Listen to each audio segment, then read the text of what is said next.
Hey guys! So this video is going to be an elaboration of something that I mentioned a couple videos ago where I said I can't watch Korean dramas anymore, which is true. Before I came to Korea about 5 years ago, I actually really enjoyed K-dramas. In fact, I inhaled them. I loved them so much. And then I came to Korea and I slowly stopped watching them. And I kind of didn't really think anything of it. Wasn't a big deal. You find other ways to entertain yourself. But a couple of years ago, I was studying at Sogang University.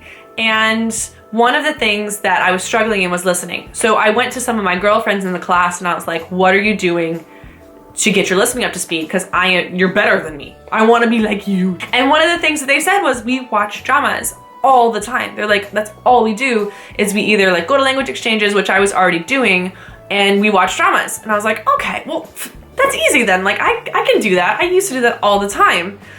So I sat down with a bowl of popcorn and I tried to watch a drama the way that I used to, and I couldn't do it, y'all. I just couldn't. And I was like, this is so weird. I used to enjoy these so much. What has changed?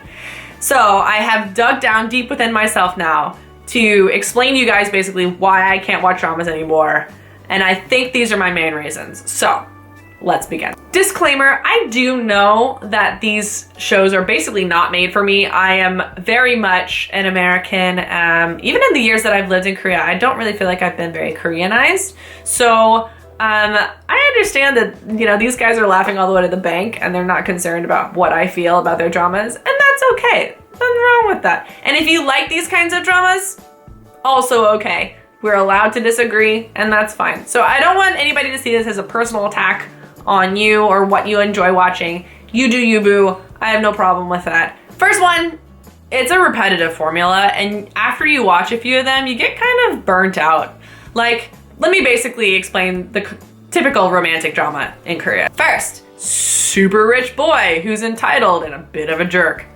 Second, plucky girl from the working class, maybe even super poor, who runs into him in some kind of ridiculous way, and they hate each other and insult each other, and he probably tries to get her killed at some point, but eventually they start to like each other. Then, enter completely evil mother of said boy, who tries to bribe, maim, kill, or hurt their family in some way to get the girl to go away from this guy. And it's just absolutely insane. Of course, they inevitably end up falling in love and staying together and overcoming the evil mother so that they live happily ever after. Oh, and they're all probably still in high school. I'm sorry, but after a while, it's just not dynamic enough. I'm like, if I can watch it from the very first day, and I know exactly who she's gonna end up with, and I know exactly what's going to happen, and I can predict it from a mile away, it's just not. After like the fourth drama you watch like that, you're like... The second reason is it's kind of a low payoff, and I think this comes from me watching a lot of American dramas, which are very overly stimulating, I would say, almost swings on the other side. You will watch a whole drama, invest yourself in these characters, and fight for their love as she tries to not be killed by his psychotic mother. And then at the very end, he grabs her by the wrist when she's probably angry at him and pulls her close, and their lips barely so ever touch. And she stares at him awkwardly like a fish out of water. And that's the end. I'm not impressed. You might as well be holding each other's hands. Give them a high five. The one drama that I watched that did not do this, and I deeply was happy about it, was Coffee Prince, where like they actually, hugged and kissed. The next one is Foreigner Stereotypes. I'm gonna give a specific example on this one. I'm not gonna say exactly what drama it was, but. So the main character brings his girl who's trying to be killed by his mother to like this resort, and he brings his playboy friends, and his playboy friends bring their foreigner girlfriends or playthings. I don't know exactly the dynamics because obviously these women never said anything on screen, but they all go to the beach together, and the Korean girls are wearing their bathing suits, which are probably one pieces with a t-shirt on top and a hat, which actually, to be fair, is a very Korean thing to do. And the foreigner girls are in bikinis, which is also a very foreigner thing to do. The problem I had with this was that, one, the main dudes who brought these foreigner girls were known players, so there's like an inherently implied thing of why those girls are there. And two, the whole time the Korean girls were like clutching their pearls in shock at the other girls who were wearing bikinis. And I'm like sitting there watching this drama, and it's funny because it's actually the second time I watched it. I didn't even realize it the first time. It was after I moved to Korea that I watched it again, and I got irritated because I'm so tired of the stereotype of like foreigner women as being promiscuous. And that's not even just the only thing, but there are other dramas and other situations where they basically use foreigner stereotypes. And I know that American media does this too. Like, Asian men in American TV shows are genderless basically, and African American women are always angry, and all these stereotypes are just completely ridiculous and they help no one.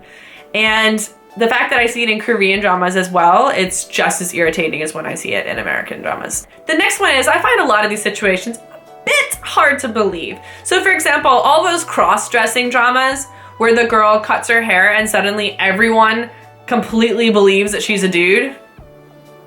Once again, the only one that I think got away with this was Coffee Prince. Because I watched that one, I was like, yeah, you know what? She does actually, like, she changed her body, you know, her posture and everything, and you know, I could believe that she could be seen as like a slightly effeminate dude. But like, I remember watching one that had Sully from FX, and first of all, the premise of this was completely creepy. Like, she traveled across the world and got into an all-boys school so that she could stalk her high jumping idol and convince him to take up the high jumping pole again after an injury to his ego more so than his leg. Like, is anybody not seeing how super stalker and creepy that is? Like, how am I supposed to be like rooting for this girl? That's super creepy. Like, that's so many levels of stalker. That's illegal in most countries. And once you get past how creepy that initial premise is, no one would believe Sully is a dude. Are you kidding me? They even put lip gloss on her on the show. I was like, are you serious? They're not even trying to make her look like a dude. By those standards, basically any woman in the world, if she cut her hair short, everybody'd be like, oh, where did Kathy go? Who is her identical twin brother, Joe, that just appeared suddenly in her place after she cut her hair? Weird. Shenanigans. Nobody would believe that. I can't. My suspension of disbelief has been officially unsuspended. The last one really gets to me, and I think it's the main reason why I just can't anymore. And that is the blatant romanticizing of essentially emotionally or physically abusive relationships that I see in these dramas.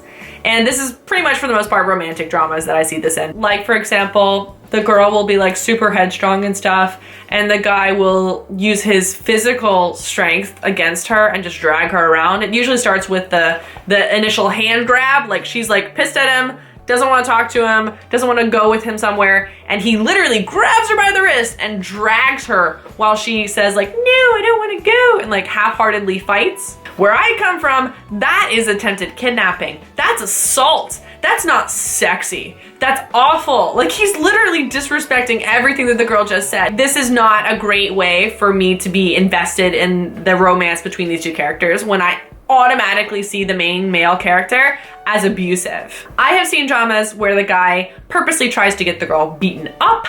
I have seen dramas where the guy almost gets her raped. I have seen dramas like, I can't believe it, like, and I'm supposed to be like, yeah, these guys are gonna be a great couple together because she's gonna change him.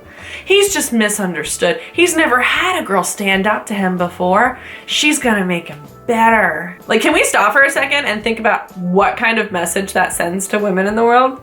That like, if you're with an abusive man, it's okay because as long as he loves you, you can change him, and you should just put up with his clearly abusive and possibly like stalker and killing behavior. A specific example I will use is the recent IU drama where it's like a historical drama, and I do believe there's like the shadowy, nobody likes him, everybody doesn't understand me emo character that is basically a psychopath, and their meet cute for their romance was basically her popping up and seeing him without his like Phantom of the Opera mask on, so he grabs her by the neck, chokes her, and then threatens to maim her face, just like his face is maimed. Romance. I would love to see a drama where there's like a healthy relationship, you know, like maybe where the guy treats the girl really well. And actually what I find very entertaining is that there usually is like a perfectly healthy, emotionally adjusted man who likes the girl and has always like seen her for who she is, and she never ends up with that guy. She always picks the wrong one who's like emotionally and physically abusive. Like, they're like, because the chemistry's better. No, sometimes nice is an amazing relationship. Nice is way better than the psychotic killer roller coaster ride. What is that teaching girls out there? That like, oh, if a guy treats you right, then he's clearly not the main lead and you should shoot him down. Like, talk about nice guys finish last. So basically, yeah, that's the reason why I'm no longer invested in most like rom-com style Korean dramas. I do watch a few here and there. Like I watched one recently that was like a vampire mystery drama, which was corny and cheesy, and I loved it. So there are some things that I will watch, but for the most part these days, I'm just watching reality TV because I find it to be a little less cringeworthy. So like The Genius or Abnormal Summit. So for those of you who watch Korean dramas and still really love the rom-com genre especially, put it in the comments below. Maybe I'm just watching the wrong dramas and that there are some really great ones out there. If you guys have suggestions, I will look at them because I do want to practice my listening. So this is something that I should probably still be doing. But yeah, I just can't anymore. I just can't. And I would love to hear both sides of the conversation while you do or don't watch them. Put it in the comments below. I love y'all's faces, and I'll see y'all next week.